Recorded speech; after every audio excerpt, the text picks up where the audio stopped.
vous allez belé bozolanda biso na chaîne Nabino Célébrons Jésus TV. Et c'est on a été bozaye belé kolanda biso na moment oyo. Awa ezali chaîne oyo memaka édification. Ezo mema consolation na kati ya bana na Nzambe. Yango nazana esengo mingi koyamba moko ya ba sali na Nzambe. Ye alinga mingi ko benga ye moumbu.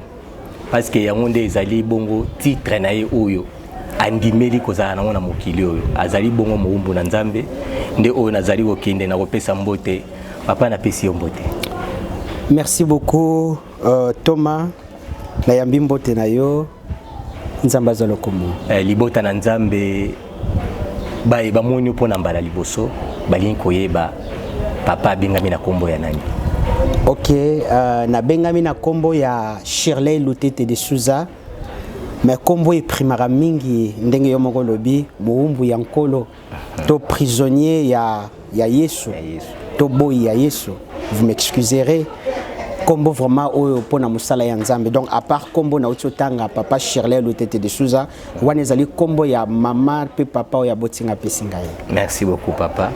Na lingi avant to banda émission na biso ya lelo lingi ete kolobana un mot na mokolo mokili Nzambe na biso to sa ta prière moko pona ko banda ma émission na biso ya lelo. Merci papa Thomas. Tika ete kombo ya Nzambe zo malokumu na émission oyo. Merci ndenge o accordenga suso ko sala prière pona édification ya ba frère pe ba sœur bago landa biso nde yangwana soki bozana biso tokoki ko bonde l'ensemble. Merci. Père céleste, nous te bénissons, nous te rendons gloire et grâce.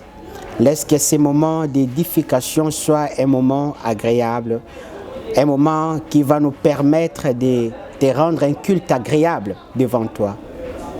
Laisse que ton Saint-Nom soit glorifié. Laisse que tu puisses primer, Seigneur, dans nos vies. Laisse que cette sémence que je vais jeter soit une sémence qui va tomber sur le cœur, qui est la terre fertile d'un enfant de Dieu. Dans le nom puissant du Seigneur Jésus-Christ. Amen. Amen. Amen. Pena banda kunabino bisika bozali. Papa soki nasengaki to zalana o lelo na lisolo na kati ya chaîne na biso Célébrons Jésus TV. Eza parce que makambo ekomi ebele na kati ya corps du Christ. Yango nazali na bosenga ya par rapport ya bwanya o Nzambe apesi yo kopesa pe moko ya ba lumière na kati ya makambo oyo.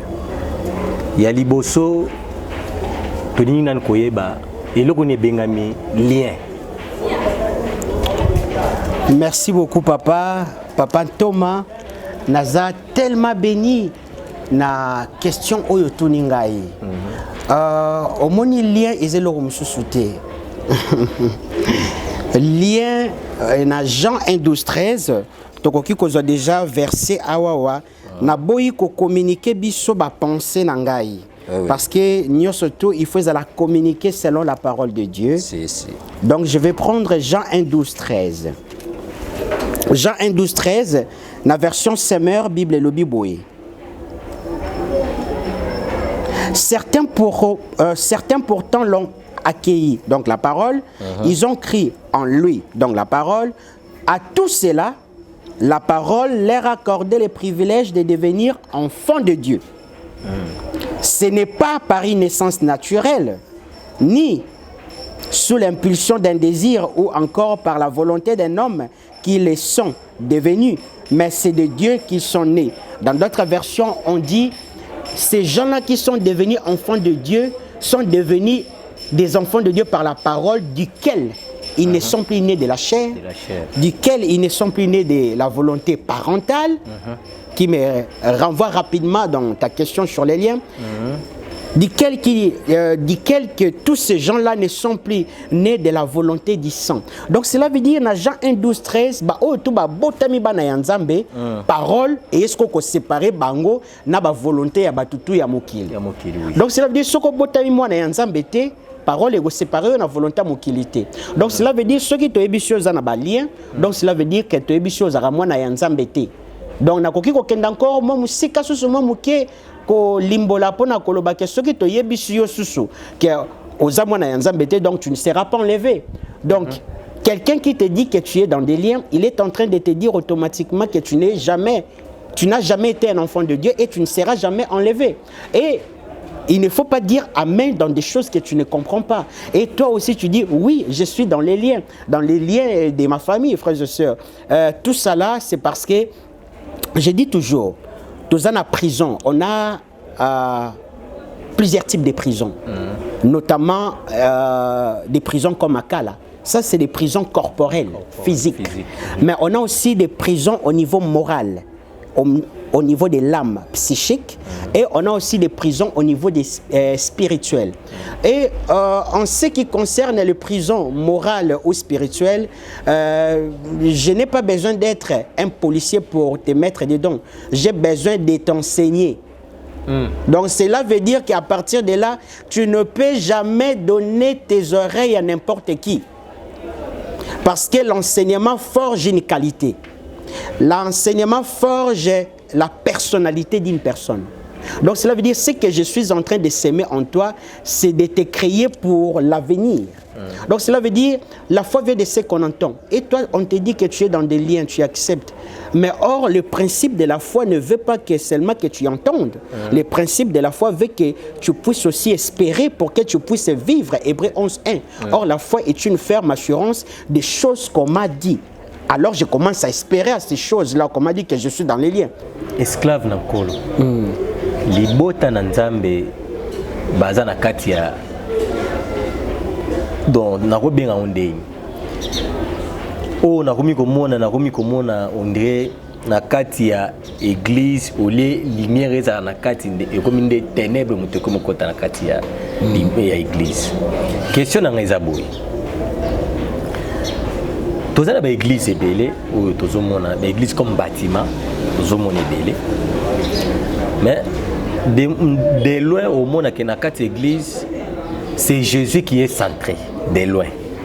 Mais tu trouves que na kati église wana peuple nzambe ou baza na kati ebele baza soumis na balien.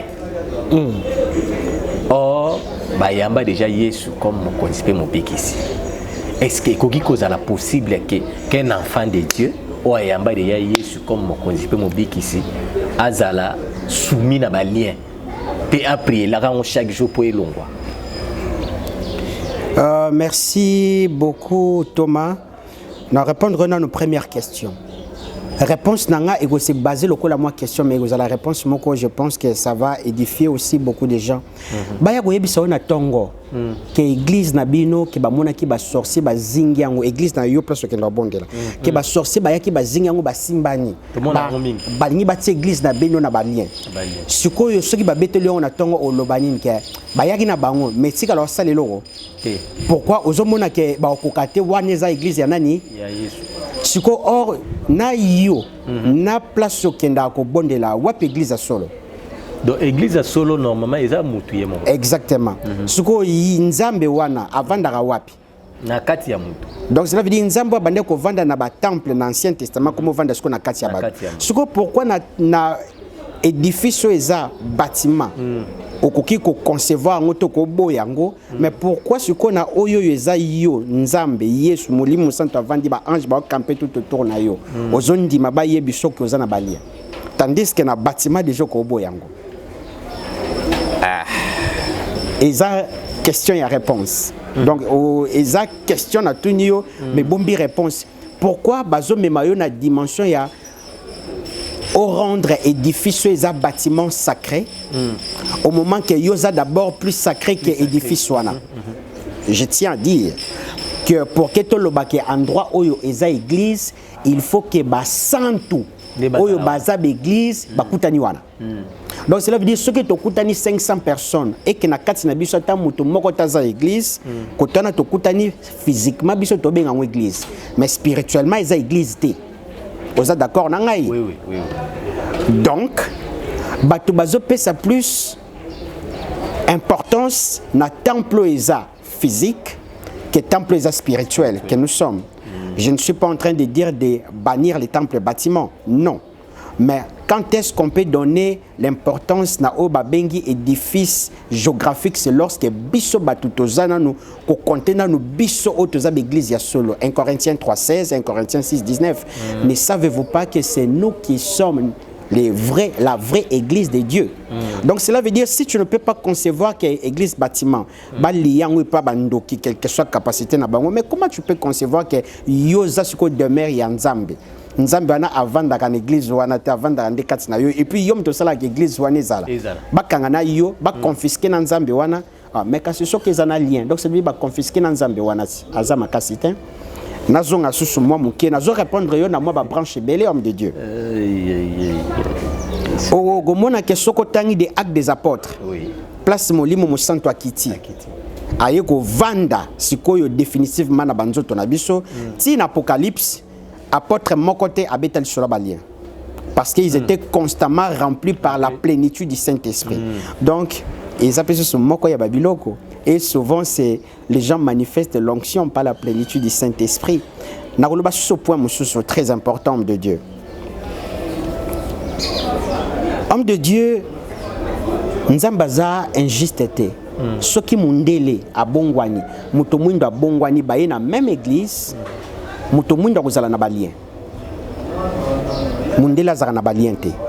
Comment ça? Merci beaucoup.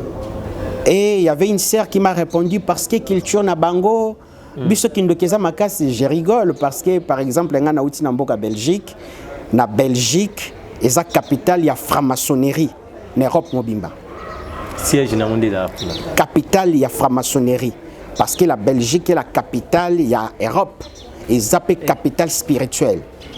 Donc, ce que je suis en train de dire, au moment où on a la technologie, c'est savoir même l'intelligence. C'est quoi Kindoki? Kindoki, ça veut tout simplement dire intelligence. Donc, au monde la technologie, wana eza monde la comme la dimension ce qu'il y a rendre matériel. Et la fille pensait que monde la zana Kindoki était non, monde la ebi Kindoki très bien. La sorcellerie, c'est en français. Mais pourquoi il y a aux anabalientes? Je donne mon exemple. J'étais dans une église, j'étais aussi enseignant là-bas. Quand j'ai donné des affermissements, ce qui n'a pas c'est cohérent. Mais ce incohérent. Donc, ils ont la paix culture na biso makamnin baïb sarabiso. Tous on a les kamnan ya balia na bazo biso ke ba esprit ba koko na yezo déranger, n'est-ce pas? Oui, oui. Soi-disant. Mais homme de Dieu, entre l'esprit de tes cocos et l'esprit de Dieu qui mouvait au-dessus des eaux et qui vient habiter en toi, qui est plus âgé et qui est plus puissant? Parce que l'esprit de Dieu habitaka utakala. Avant ba koko na bazala. Bazala qui peut créer kaka na souffle wana. Si comment bakoko na yo ba kiniko confisquer na esprit ya nzambe zakati na yo. On sait que ba gère esprit wana bakoko baza baza force makasi koleka bakoko wana. Non, ben c'est la foi et ça principe à foi. La foi veut na Hébreux 11:1.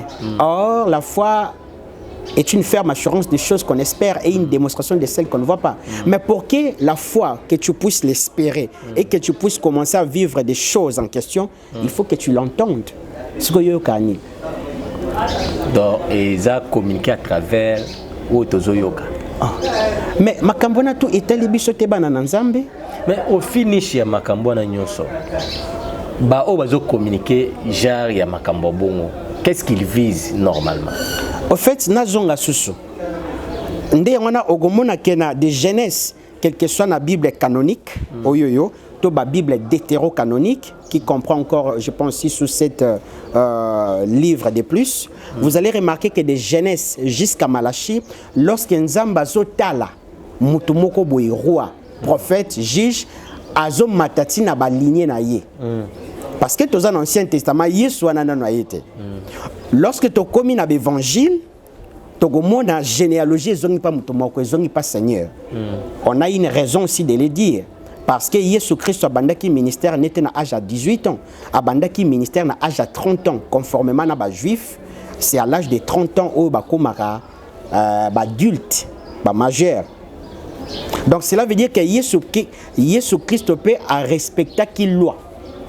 Ndé on a l'apôtre Paul Azoloba, il fallait que Jésus Christ botama na kati ya loi pour ya ko bimisa biso na kati ya loi ko biso na grâce. Mais qu'est-ce qu'on a acte des apôtres de makamto changé.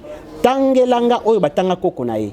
À partir acte des apôtres D, l'apôtre Paul, l'apôtre Pierre. Mais comment les a soutenu? Parce que l'esprit qui mouvait au-dessus des eaux, avant que tes cocolas soient nés, aïe go vendre ce kati na biso. Arracher bango ya na kati ba lien. Exactement. Tozana raison ya goloba Yesu Christ généalogie na ye parce que yefa botama na kati ya loi pour que go bimisa biso na loi amema biso na grâce. À partir de grâce makamoni les a soutenu. Na acte des apôtres au mona nzamba zotala biso soutenu par rapport à lignée. Au à partir acte des apôtres, il fit enfant d'eux, père de la descendante de. Non. Le ministère de l'esprit est au vent de Katinabiso. Donc c'est que Mamona est Kati au moment de naissance à Yesu et mon aninde Makamone Kati. Lorsque Yesu a koufi. Lorsqu'à koufi. À sekui. Makamone sili.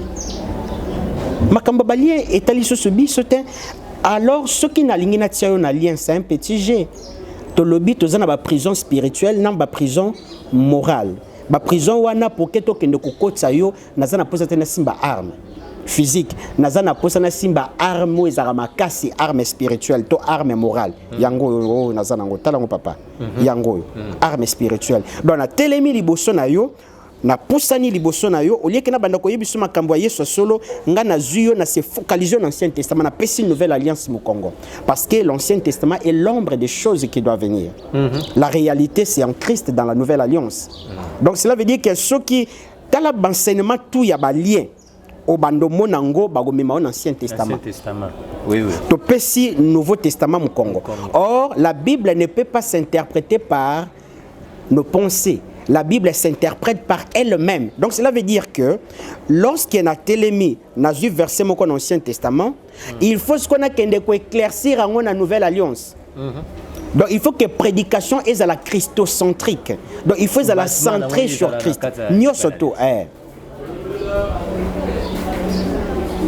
Et lorsqu'on n'a pas compris ce genre de choses, on a une prison spirituelle. Motoyo bazoye bisaye ba lien ou soit un ministre qui est devant les enfants de Dieu et qui insiste sur les liens, il est en train automatiquement d'abolir l'œuvre de la croix. Il est en train de dire que Jésus-Christ n'a jamais effectué son œuvre de la croix du début jusqu'à la fin. Il nie, voire même l'existence de la croix. Il nie l'existence de Jésus-Christ parce que Jésus-Christ a kolongo la biso na mabwana. Il y a plusieurs manières de le dire que Jésus-Christ est à côté. On va l'aborder. Ce qui n'a pas de que Jésus-Christ est à côté, na bon nga goloba, na koloba autrement na ko construire hôtel. Ah, mais il n'a comme appelé place à hôtel ou à likambo hôtel. Esclave en colo. Homme de Dieu, je vous écoute. Concernant ba hôtel.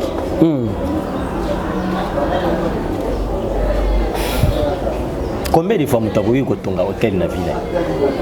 Alors, si vous avez déjà choqué, oyo to bengai mi mwana na nzambe azasus na droit ya gotonga hôtel te azana droit ya gotala hôtel ya suka oyo tongamaki.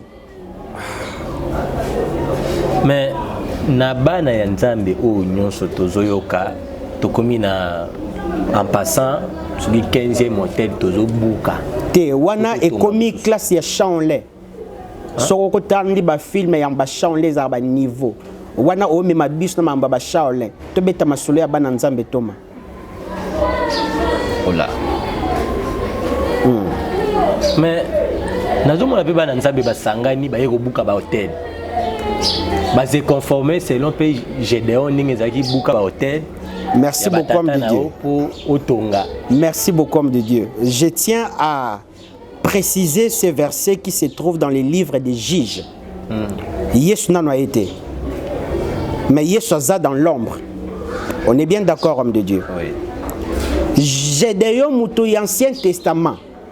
A buka hôtel ya papa na bango na nuit moko. Vrai ou faux homme de Dieu? Il y a un appel de PC comme Jérubal.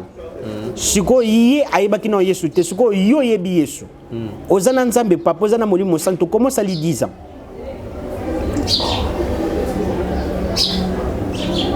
yangwana na lobaki eloko moko ke esprit ni nango elakisaka bino ke bapapa na bino bazaka bandoki.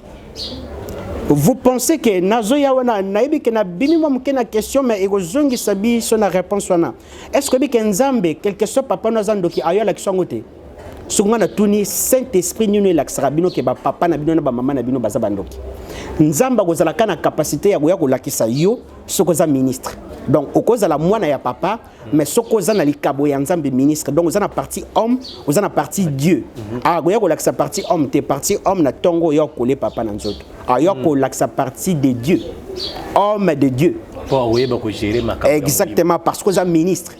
En dehors de ça, vous êtes mwana ya papa normal, au bon de la quel que soit papa nos sorcier, nous avons l'action parce que nous avons yebi que le jour où il y a l'action on a tongo bima okendo coller papa na yo na nzoto.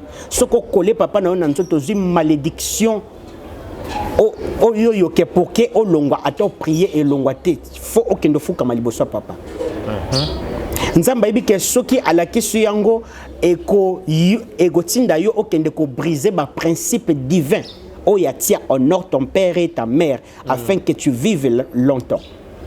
Soko na tuni eza esprit nunu la sarabino na buto bakoko na bino ba papa na bino ba mama na bino bandoki. Selon ndenge na yoki bato bazoloba ipare eza molimo mosantu nde lokola azaka molimo ya pole à la Kisaragnon, c'est la robatama, à Bimissaron en poisse. Est-ce que ce qui pas Zandoki pensez-vous que moi si abatu, aza marié, molimo mosanto kindoko la Kisanga et loko latina kati. Non. Ils ont un sens. Ben ce sont toujours les mêmes personnes. Oyo baza coopérer soi-disant dans la prophétie à cause de ce genre de choses. Est-ce qu'ils ont la nzambe? Maintenant, tu as une question à yo. Question à yo, c'est sur hôtel. Moi, je n'ai pas un hôtel. Parce que c'est un hôtel moko. Oh, nzamba reconnaîtra biso. En fait, c'est quoi l'hôtel? C'est là où on offre un sacrifice. Tu es bien d'accord avec moi? Donc, ce qui hôtel les alliés, il y a une place de offraka sacrifice. Or, dans la matière, il y a sacrifice. Tu as besoin d'un sacrifice, moko l'équipe a sacrifice et tout. Sacrifice à nani? Or, est-ce que tu as benga combo hôtel sans pour autant tu as benga combo sacrifice sans pour autant ils ont un hôtel? Ceux qui sacrificent ils ont un hôtel donc ils appellent sacrifice. Donc ceux qui Jésus-Christ a un sacrifice ils ont un hôtel moko boyoyo et yambaki. Or tu as un hôtel na ye yango na pe na soka bakende ko tsaye na mbeka na kwa. Donc ezalaki na onka ombre na Moïse ndenge babandaki ko kata agneau baki ko tia likolo hôtel. Or to comprendre hôtel wana aujourd'hui yango na ba symboliser ngo croix. Croix wana au fait ezaka croix te, eza œuvre ya croix. Donc cela veut dire hôtel na biso bana nzambe et salema déjà katina yesu. C'est ça l'œuvre de la croix. Sikoyo nga na tunyo question. L'air yo kenda ko bâtir hôtel na yo. Nzamba ko tal hôtel ya mwana na ye Yesu Christ car Dieu a tant aimé le monde qu'il a donné son fils unique afin que quiconque croit en lui ne périsse point mais qu'il ait la vie éternelle. Jean 3:16. A gotala hôtel ya mwana na ye to hôtel o yozo construire. Est-ce que hôtel o yozo construire sur base ya sacrifice nini pour que nzamba créer ya mbongo? Donc tokolo bake ba hôtel oyo bazobuka na bazotonga na minito na nouvelle alliance otoza c'est que ça te batwana tout baza na nouvelle alliance te homme de Dieu moto yo tout azotonga hôtel aza na ancienne alliance mais il parle au nom de Jésus. Faut koyeba que Jésus-Christ na l'Ancien Testament pas zalaki mazaki codé. Il faut qu'on décode la nouvelle alliance. Donc, ça quitte dans l'ombre, dans l'obscurité. Si yo ozana on a polé, mais au préféré nous oyebano ka Jésus-Christ na molili ndé on a faut poser la peine au kangama parce que on sous-entend que pour na yo Jésus-Christ na yete ya on a ton hôtel na yo. Le seul hôtel oyoyo lorsque ba égorger l'agneau de Dieu qui devait ôter le péché du monde, Christ. Lorsque va égorger, c'est le seul hôtel qui fait demeurer la puissance du Saint-Esprit, le Saint-Esprit en nous jusqu'aujourd'hui. Ce que hôtel Oyayo et bien déjà ni. Et bien et bien rilo te mais sauf ka komi bimisa na kati ya makambo o soit déjà ikangi vie nazoya suswana. Est-ce que mututu o yazo ton hôtel, il est en train de bannir automatiquement l'œuvre du Christ. Il est en train de dire que Jésus-Christ, je n'accepte pas ton œuvre. Je n'accepte pas les sacrifices de la croix, l'autel de la croix. C'est ainsi, moi, j'ai créé un hôtel pour que Nzamba yo kangamba la moko. Mais si hôtel on bazo tongi sa peuple Nzambe, c'est au nom de Dieu, non? Non, il y a une grande différence entre yo tongi hôtel te otaleli hôtel o eza déjà parce que tozana hôtel qui est l'œuvre de la croix dont le sacrifice est Seigneur Jésus-Christ. C'est ainsi yango balobi ke bateau nyonso tout batala qui les serpents des reins bazala qui guérit dans le désert. Or les serpents des reins tozo comme pas Yesu de la même manière que Moïse a élevé les serpents des reins dans le désert, c'est de la même manière aussi le fils de l'homme soit élevé, enfin que on soit gotale la ye abika. Donc tu comprendre que les serpents des reins aux dans l'Ancien Testament y en a des Yesu na quoi. Donc nzamba zo senga biso et papa et c'est le comme très compliqué. Au moins na nature abatu tozara borgeye. Surtout biso mibali tolinga to sala pour que bandima yo. Ce qu'on nzamba saleli makamba biso kaka kota. Et comme le sous passe makasi. Il y a un endesco bazo benga on a hébreu les repos de Dieu. Parce que Jésus Christ a sali déjà nous yo kende kondima makambu ya sali. Mwana nzamba construisa ka hôtel te mwana nzamba vandaka sur les sacrifices qui est la parole. Mais que avant de quatre hôtel wanati. Wow. Ce que yo construire ni. Là au construire hôtel, au construire on a malobani. Donc mwana nzambe ala na droit ya kotonga hôtel te. OK nango wapi. Zela no tozonga nono. Mwana nzamba zana capacité babotel bokenda ko buka. Na moi prière no ya au sali 30 ans. Na botelo evanda ba milliers d'années. Yoko bukango. Mais soyons quand même renouvelons quand même l'intelligence homme de Dieu. Oko bukango te. Donc il faut parce que faut te que na matière il y a hôtel. Na matière il y a alliance, na matière il y a réclamation, il y a babilo kona tout ezarane comment on doit définir ça en sacrifice. Plus sacrifice est puissant, plus hôtel peut comme puissant. Ndé on a au mona ndoki bagoye bisaye to magicien bagoye bisaye que ndé faut luka fi moko za vierge. Ba pese conditions pour que et rendre puissant. Donc sacrifice wana. Donc sacrifice ndé mtezo déterminer makambunyo surtout. Or na matière à sacrifice toza na Yesu Christ la deuxième personne de divinité. O nzamba pese que Satan a ko pesa te. Donc sacrifice l'équipe sacrifice tout ça Yesu. Donc et rendre un peu hôtel si puissant. Ndé on a nzamba zo senga to kota na les repos na œuvre o ya sala kati na Yesu. Makamba hôtel itali bisote. Muta silisa histoire ya ba hôtel eza Yesu. Parce que to lobi ke muta suka sala ki alliance na Nzambe c'est Jésus-Christ. Quand alliance wana to kolobila te wana eza pe thème soit part to kolobila on. Que Dieu nous bénisse. Mais dans lingi ou éclaircir dans libota Nzambe. Oui. Pour bazuit temps et belé destruction des hôtels. Depuis bazo détruire ba hôtel. Chambre 43 c'est ça. Gogo me guduna ba 50 kutu j'ai comme l'impression. Comme tina ba 50 bazo buka kaka. So koyoka ozoloba mais apparemment c'est comme si bazo entraîner ba ngoni ngolobi ke za suki makaba shaolin ba biloko na nyonso. Est-ce que bazo distraire libota Nzambe to bazo kotsa bango de ya na kati ya totoloba lokola ndeko mso loba akomine ya kokota na couloir ya Lucifer ya nani ya enfer déjà ba okenda. Omoni homme de Dieu na le belo komoko très important. Homme de Dieu prison est très dangereux au yofo banga. Eza lorsque mutatelemi liboso na yo. Azeb sayoni. Est-ce que ibike na ibisio makambo solo que mundele soki ayawa ngamo na omona ke simba te pourquoi on a l'impression comme si mindele baza en onction te non ils ont compris les choses de Dieu ba vanda kana parole parce que quel que soit je dois enseigner d'une manière prophétique parce que nous avons 4 manières d'enseigner d'une manière prophétique révélation connaissance ou doctrinale les 4 ne peuvent pas sortir en dehors de la parole même révélation faisons à la parole même prophétiquement faisons à la parole donc ça veut dire lorsque ozoye la bana Nzambe ba lien pas de problème babotel, pas de problème. Zonga na nouvelle alliance, prouver ma kambozoloba. Dans l'Ancien Testament, oui, tu comprends Yesu na yakite. Mais ma kambone est alibisoté na nouvelle alliance, bah c'est bazakana na verso na cause homme de Dieu. Oui, ça ne dérange pas. Parce que tous en a posé à libota nzambe bas à la éclairer. Pour jusque là, tous au monde libota nzambe baza beaucoup plus attaché na o ils ont frappé mato ito ils ont se pesa mutema. Omoni eloko zo boma biso ba africain surtout soki na zimbongo na ti déjà na kati ya livre nani to atanga ngo. Mbongo na nge bomba me richesse makasi kuna na makasi. Siko zosko Bible. Ta la différence ya livre na Bible. Bible c'est une révélation très compliquée. Non, jusqu'au temps qu'il y a qui nous fait au Bible. Donc cela veut dire nous on se donne plus l'attention dans la prière et on néglige la parole. Or frères hommes de Dieu, ceux qui n'ont pas poubelle au lia au lingate. Jamais.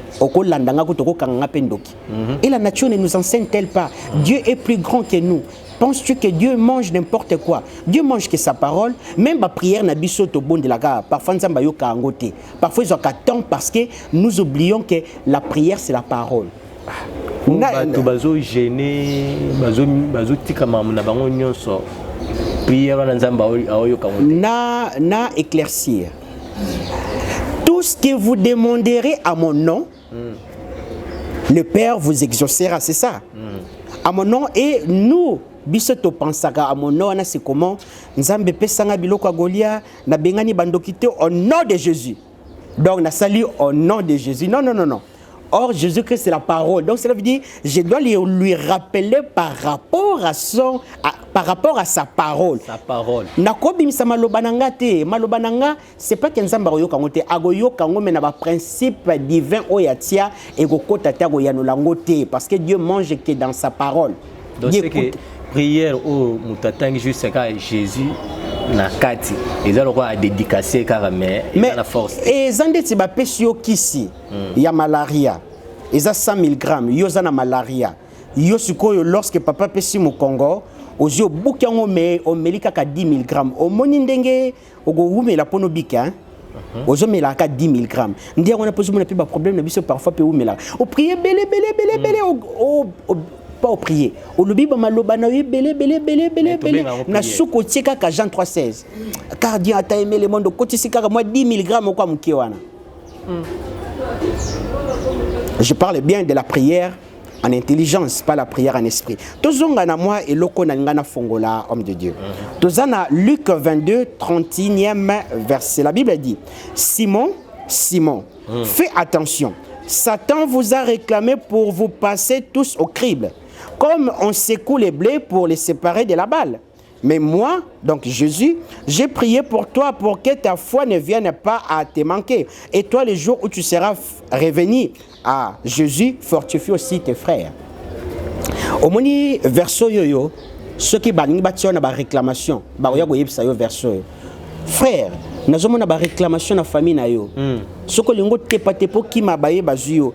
Tala verso na Luc 22 31. Yesu sa Simon que Satan t'a réclamé pour te cribler comme du froment. Mais moi j'ai prié pour toi afin que ta foi ne faiblisse. Point. Est-ce que awa bazolo be la réclamation te bazolo be la foi? Awa il faut te yeba que Pierre a commis na mwana ya Nzambe te. Azana na molimo mosantu te. Pierre azana na molimo mosantu te. Siko mutazana molimo mosantu na miso molimo Yesu.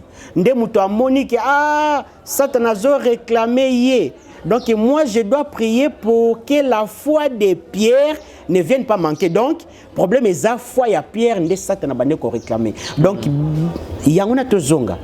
Comment bayibi sarabino que Satan azo bundisa mombongo nanga. Frères et sœurs, je suis choqué, laissez-moi vous le dire, Satan abundisa mombongo mutute. Satan abundisa kalibala te nazozongana. Satan abundisa keloko te, Satan abundisa ka foi ya mwana Nzambe. Parce que Satan a coupé ce biloko na tout sauf la foi. Maintenant pour que atteindre foi na yo, azas qu'on a ba canon à ko utiliser. Libala, finance, musala, wani za ba canon, wani za conséquence, mais cause ezo tinda keto comme na conséquence wana eza foi. Donc mutolo ba ke na minito na zo mona wa Satan a bloqué mbongo na nga. Mais que c'est ça pourquoi renier Nzambeti. eza foi siko yo oza na discernement te yo zotala plus conséquence o eza mbongo mais ye azo viser nde foi na yo cause nde wana ayaki pa Job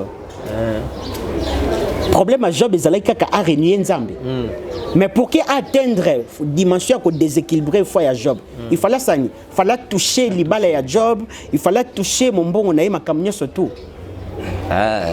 siko yo soko comprendre comment mabe au bunda un faux combat yo au banda ko bundana satana ozo se basé sur ba conséquences au lieu au maintenir cause na yo aux alakuto ce qui au comprendre te que ça ba conséquences na cause na yo déjà foi aux a déjà déséquilibré baloté. Merci beaucoup esclave Ankolo makambo ya kolobeza tellement mingi na vie le temps technique pe na ba caprice na ye na ningi un mot de la fin par rapport à l'émission. On a dit que suite aux alipo, Makamboisa est belé au sol, on a dit Botanzambe. Et on a la caméra, un mot de la fin pour nous. Un mot, je bénis la présence de tout un chacun de nous. Je sais qu'il y a 6 idéotés, donc j'en profite directement. Dans Luc 22, 31, Pierre n'était pas un enfant de Dieu. Pierre n'avait pas le Saint-Esprit. C'est ainsi il a été réclamé. Et le même Pierre, lorsqu'il a recevoir Saint-Esprit dans Actes des Apôtres 2, dans Actes des Apôtres 5, 15, balobi ombre ya Pierre. Et zobik sa bamala. Que Dieu te bénisse. Nous connaissons, c'est vrai, nous connaissons en partie, mais lorsqu'on arrive quand même à connaître en partie la vérité nous affranchit. Que Dieu nous bénisse.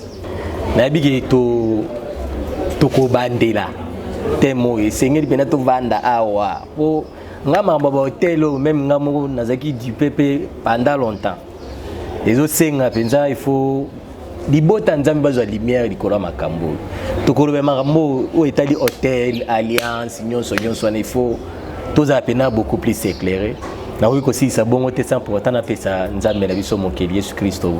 Merci belé pour la disponibilité de la pesi biso na poko lelo na mission lelo sans pour autant Daniel Akani na sima bilili na pesi merci belé ainsi que Moumbu Nzambe. Gloire à Dieu. Merci pour la disponibilité. Gloire à Dieu. Ainsi que Bande Konyoso au Wazolanda Biso. Tokutani na prochaine émission. Bye.